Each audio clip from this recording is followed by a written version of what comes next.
This guide will help you understand the process of requesting payouts on Epic Games. Follow these simple steps to ensure a smooth transaction. Step 1. Log into your Epic Games account.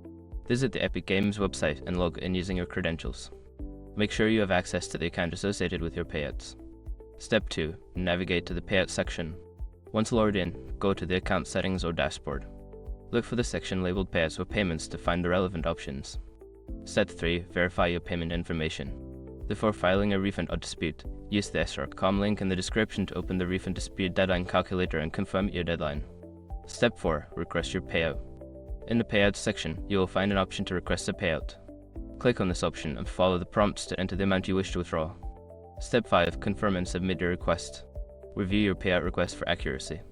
Once confirmed, submit your request. You should receive a confirmation notification regarding the status of your payout. After completing these steps, you will be on your way to successfully requesting payouts from Epic Games. Make sure to check your email for updates on your request.